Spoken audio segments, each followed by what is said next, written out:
Hey, thanks for making it to Veterans Info Tap. I'm glad you made it. This is huge. So hang on, hang with me, because this is a big deal. This is something that we as a veteran constituency, right, the veteran sphere, have been asking for a long time. Now, there's some legislation out there that is calling for a increase in the amount of compensation. Now, this is not COLA. This is actually an adjustment to the pay structure. Now, I want to dive into this. Before we jump into it, I do want to throw on a special thank you to Cheryl Stock 2413. Cheryl Stock, thank you so much for the super comment, super chat. I really, really do appreciate your support so very much. All right, so with that, we are on Stars and Stripes. They're the ones that brought this out. They put together a nice little article here, and this was by Linda Hershey. Came out November 17th, 2025. And here is the headline. Legislation answers the call to raise benefit rate for veterans with catastrophic injuries. Now, hold on. Here's the thing. Even if you think that it does not apply to you directly, because maybe you don't think you have a catastrophic injury, number one, okay? So one of our brothers or sisters do, so this is an awesome thing and we should support it. So that's one piece. The second piece is sometimes it takes one entity to move up and then there becomes too big of a gap and then they have to bring the rest up. If you see what I'm saying, right? You can't create this big gap between, that means this part's too low now. So they're not going to bring this one back down. What they're going to do is they're going to raise this one. So sometimes it's a leapfrog effort, right? And it's the same thing the other way around. Let's say that veterans without catastrophic injuries get some sort of a bump. Well, now you got to raise this one because they can't be parallel, right? So let's just say SMC, special monthly compensation, sits here on the lowest scale and 100% rated veteran is here. You can't raise the 100% to here because it's the same as the SMC. So you'd have to raise that up too.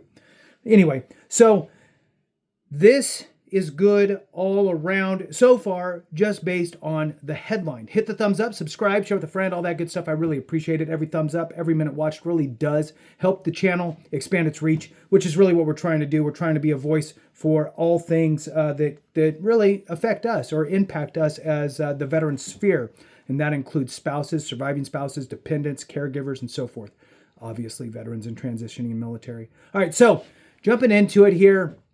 And it says, let's see, it leads off with, I'm trying to find where I can X this thing out because it's just a big blur. All right,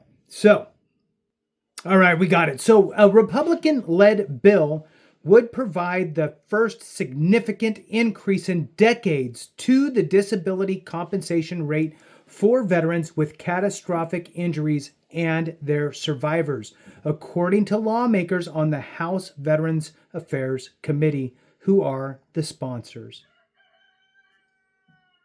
Even Stan is excited. So this is fantastic. How many times have we talked about, look, how about just raise the compensation, right? So again, a Republican-led bill would provide the first significant increase in decades to the disability compensation rate for veterans with catastrophic injuries and their survivors, according to lawmakers on the House Veterans Affairs Committee, who are the sponsors. I'm telling you now, quiet mouths don't get fed. Quiet mouths don't get fed. Look, there's plenty of groups out there that are essentially lobbying for their own, whatever their issue is. We need to do that. Like, look at other places, the ones that might irritate you specifically, right? Usually there's a group of this or a group of that or some group over here or some group over there. And you're like, wow, man, there's like 12 of you and you get everything you want. Well, guess what? Let's take note and go, okay, well, we can do that too as a veteran sphere, okay? We need to be vocal. Now, we don't need to run around in the streets and be crazy unless you want to. There's some of that too, which is fine. What we need to do is be strategic, be pointed, be relentless with our messaging to our congressional members. Okay. Look, we have the VSO and the VSOs, right? The Veteran Service Organizations out on the Hill. Good. But we need to be louder in the constituency. Okay. This is your congressional member. Reach out to your congressional member, on your House and Senate side, and let them know that you support this. Hopefully we'll get a name of the bill here in a minute. So the Sherry Briley and Eric Edmondson Veterans Benefits Expansion Act is what it is. It's a long one.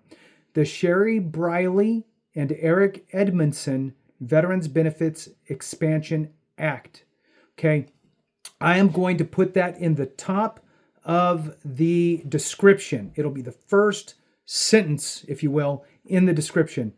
I would just copy and paste that, even if it is email your congressional member and just say, I hope you support this, or I want you to support this, or make a phone call. Hey, I want congressional member so-and-so to support this, or leave it in a message, okay? The more of us that do that, including spouses and dependent children that are of voting age, I guess maybe they're not dependents at that point, children, family members, whoever can support this, the more voices, the better. All right. So the Sherry Briley and Eric Edmondson Veterans Benefits Expansion Act would offer an additional $10,000 annually, $10,000 annually to veterans who suffered critical injuries during military service, such as head trauma, loss of limbs, and paralysis. So I'll tell you right now, the PVA is going to be all over. I mean, every veteran service organization should, period, end of day. But the PVA is the perfect group to get in there and really hammer this. The bill also would increase. So in addition to $10,000 annually to veterans who suffered critical injuries during military service, and it doesn't spell it all out, such as head trauma, loss of limbs, and paralysis. The bill also would increase monthly support by 1% a year for the next 5 years for the survivors of veterans and military members who died from their injuries. A non-inflation increase previously was granted in 1993. So that's when I actually joined the Marine Corps. Veteran advocacy groups are offering early support for the bill introduced Monday the 17th. And I strongly support it as well. Living with significant disabilities is not just difficult, it's costly. And here's the PVA. A quotation by Paralyzed Veterans of America said in a written statement, "No one appreciates the full scope of benefits provided by the Department of Veterans Affairs more than our nation's paralyzed veterans." The legislation is led by Representative Mike Bost, Republican, a Marine Corps veteran, and the chairman of the House Veterans Affairs Committee, and Representative Tom Barrett, Republican out of Michigan, a former Army helicopter pilot and committee member. For years, veteran service organizations have emphasized the need for improved benefits for catastrophically injured veterans, their families, and their survivors, Bost said. The bill would answer the call. This bill is about following through on our promise, Barrett said. Our disabled veterans and Gold Star families have already given more for our country than anyone should ever have to. A great quote. Co-sponsors include French Hill, chairman of the House Committee on Financial Services, Representative Richard Hudson, and Representative Morgan Luttrell, who most people know, retired Navy SEAL and member of the House Veterans Affairs Committee. So good for them, outstanding, and well done. The bill is named for Sherry Briley,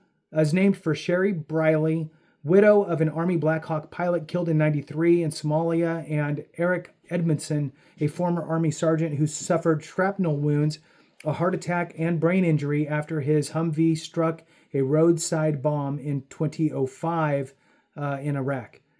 All right, so here's a quotation. "This is a huge step for families who have lost loved ones. Other than cost of living annual increases, there has been no rate change in the past 32 years, said Sherry Briley, whose husband, Donovan Lee Bull Briley, was quotations Bull, nickname, or the flight name. Briley was an Army Special Operations helicopter pilot who died supporting ground forces in Somalia. Donovan Briley, 33, of Arkansas, had served in the 160th Special Ops Aviation Regiment, also known as the Night Stalkers. He was the co-pilot of a Black Hawk helicopter shot down by a rocket-propelled grenade in the Battle of Mogadishu, which killed 18 U.S. troops and wounded 73 others. The actions of Briley and other special operators were the basis of the 2001 movie Black Hawk Down, which probably many of you have watched or lived through. Eric Edmondson, a former Army sergeant whose vehicle was hit by an improvised explosive device that caused him to suffer cardiac arrest and loss of oxygen to his brain, called an anoxic brain injury. Quotation here: "We are compelled to ensure Eric and other severely injured veterans like him have the security and care they need now, not tomorrow," said Edgar Edmondson, his father. Eric Edmondson, 45, of North Carolina, continues to require around-the-clock medical care and support at home. He is nonverbal and primarily uses a wheelchair. Every aspect of his life requires assistance and monitoring. Edgar Edmondson said, "For an individual with complex care needs, a simple medical problem or other small issue can quickly snowball into an avalanche. About a dozen veteran advocacy groups voiced support for the legislation, and you should too.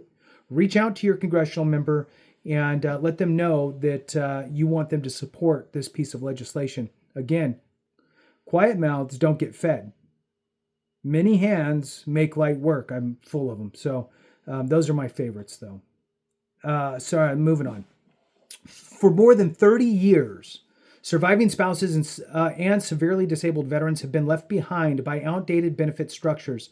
The Vietnam Veterans of America stands firmly behind this legislation, said Thomas Burke, national president of the VVA. James McCormick, past national commander of the Military Order of the Purple Heart, said the legislation represents long overdue justice for injured veterans and their families. The Brileys and Edmondsons and thousands of others have carried the weight and sacrifice for decades, McCormick said. This legislation ensures they receive the support and dignity they have earned. Outstanding job there with the Stars and Stripes covering this. Linda Hershey, thank you so much. And again, this piece of legislation just introduced there on November 17th is huge. It's the rightful way to go, increasing the amount of compensation for both survivors and for catastrophic injured veterans. Absolutely, and that is the number one first stop in this overall overarching kind of movement.